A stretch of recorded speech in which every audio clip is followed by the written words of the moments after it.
Mazuma TV back in the building, man. What's going on, y'all? Shout out to Mazuma Nation. Shout out to the Mazuma Mob. We in the building as always, man. I hope everybody's having a blessed, beautiful, positive, productive day. I'm chilling at work again as always. Back at y'all with my second video of the day. My voice going in and out, but we still gonna make it do what it do. Shout out to the Nation. Shout out to the Mob. We in the building for sure. You know what I mean? Now, what I'm gonna get into is Canelo Alvarez again, man. He's been a hot topic in the boxing world lately, and there's been so many different reports on Canelo Alvarez, bro. I'm gonna keep it real with you. I don't know what's real. I don't know what's not. I'm just talking about what's being told, what's being brought to my attention, what I'm reading. You know what I mean? Shout out to Michael Benson for these series of tweets he had put out regarding Canelo Alvarez. And he spoke on a split with PBC that went on to speak about what his current plans are. And all his information was provided by Dan Rayfield. Now, I do want to say Dan Rayfield, according to history, isn't the most reliable source. So I'm not going to be talking about this as if it's facts. You know what I mean? However, the first tweet that I'm going to address is what's currently going on with Canelo Alvarez in the zone. And apparently, Canelo Alvarez's intentions moving forward with the zone is to fight Edgar Berlanga first, and then later on to fight Jaime Munguia in September. This is what the reports are saying. However, the zone is really pushing for Canelo to fight Jaime Munguia first. But there are nothing official yet. Nothing's really set in stone as of yet. So not only did Canelo Alvarez seem to have some type of conflict with PBC before he had split, but it seems like him and the zone are at a, not necessarily a conflict, but they're like, they're trying to iron some things out and really get things situated. So, like I said, Canelo Alvarez moves to the beat of his own drum. He likes to do things his way, and he don't like nobody else telling him any different than what he believes. You know what I'm saying? So that was the first tweet. Then Michael Benson went on to put out another tweet that was provided by Dan Rayfield. And according to this information, it said that Canelo Alvarez, that PBC had guaranteed a purse for Canelo Alvarez to fight Jermall Charlo, but only under the circumstance that he'll face David Benavidez in September. According to that tweet, they said that each potential opponent had a guaranteed purse, but Canelo Alvarez seemed to split up because he didn't want to take a pay cut for the Jermall Charlo fight. And David Benavidez wasn't one of the opponents that he initially had agreed upon going into this deal. So that just let me know right there that Canelo, if this information is true, that Canelo Alvarez already had a set plan going into this PBC deal and who he was going to fight. You know what I'm saying? And if you listen to Canelo Alvarez's manager / trainer, Eddie Reynoso interview back from when he fought Jermall Charlo, they told y'all exactly what the intentions was going to be. So I don't know why nobody was actually paying attention to that interview. That was a real important interview because now that interview from the past is now coming into effect in the present. And Eddie Reynoso told you, he said that we want Jermall Charlo, and after we get him out the way, we going after his brother, and that he didn't really speak too much on the third fight. You know what I'm saying? So he went on to defeat Jermall Charlo. Everybody's talking about the possibility of him fighting Jaime Munguia.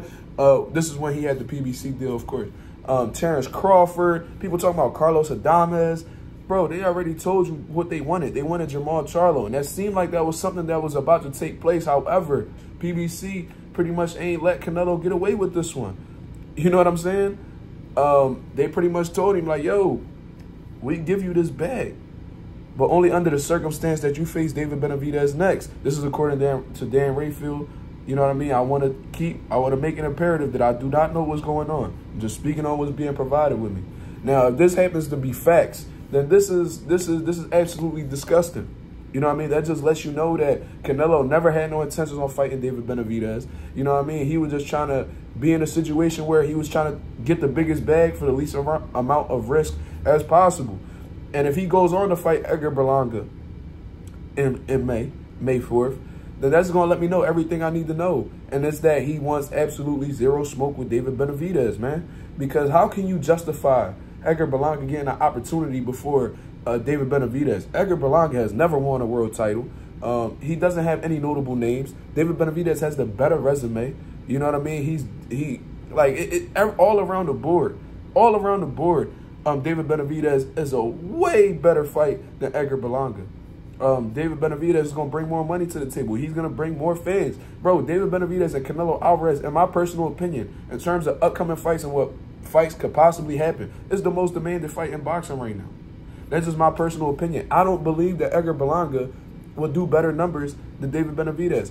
And I also believe that Jaime Munguia does not do better numbers than David Benavidez. There's more of a demand for David Benavidez versus Canelo Alvarez, man. We see the legends back in David Benavidez, Marco Antonio Barrera. We seen Mike Tyson giving him the nickname or whatever. Everybody is excited about this fight possibly unfolding. This is the Undertaker right here, dicking in while I'm talking. But like I'm saying, man, yo, it's crazy, bro. If I'm gonna hold my judgment for now because nothing's really official. But I'm not gonna lie to you, man. It's not really looking good on Canelo Alvarez's side, and I don't know how he's really gonna justify it. But at the end of the day, Canelo don't give a fuck to justify shit to anybody because he does whatever the fuck he wants. And if you don't like it, then it is what it is. He's shown y'all. He feels like he has. And Ryan Garcia went against that statement because I believe Ack was like, but does Canelo Alvarez have anything to prove? Does he have anything to prove? Because he did all of this. He was like, bro, why are you talking about the past? It's like, what you doing now? And I actually agreed with Ryan Garcia 1,000%, and it's something that I never really thought of. It's like, bro, why are we living in the past and what he's done in the past? Like, okay, he beat Cotto, he beat Lara. All right, he fought Triple G 3 times. All right, we know that, but that's the past. What you doing right now? Stop living in the past, live in the present. And what are you doing now presently, especially if you have every belt in the super middleweight division and every sanctioning body is too pussy to step up to Canelo Alvarez to make him fight David Benavidez, specifically the WBC, to the point where WBC is completely content with him moving up to 175 and facing them instead, while Canelo Alvarez can do whatever the fuck he want at 168 pounds. It's disgusting, man. It's disgusting. I don't know exactly what's going on. I don't.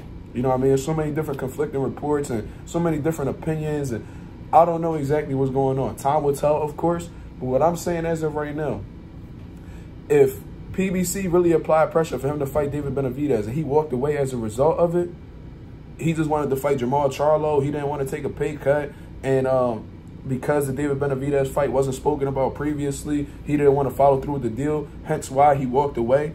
Bro, it's pure duckery at its finest. I don't know how else you could really defend this. I need a knowledgeable Canelo Alvarez fan. Knowledgeable, emphasis on knowledgeable, to really justify the shit that he's doing right now.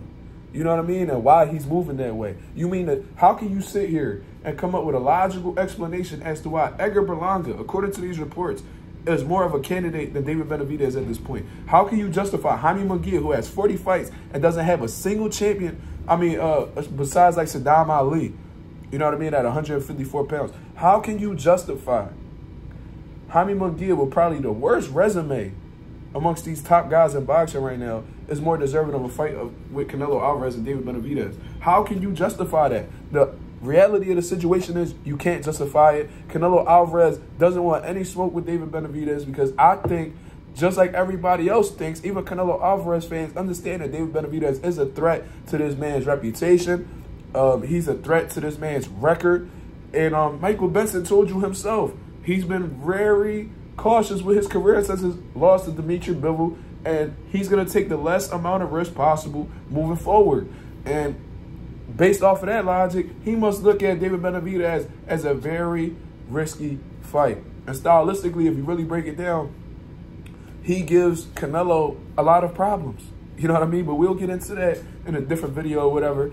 Probably not, because I think that fight's dead in the water, man. I think we just need to stop talking about it. We need to let David Benavidez move up to 175 pounds and let Canelo ride off into the sunset with that pussy shit that he on. So that's my opinion on this situation. Y'all let me know what y'all think about this. This is Mazuma TV. Thank you very much for tuning in. I'm out of here, man. Peace.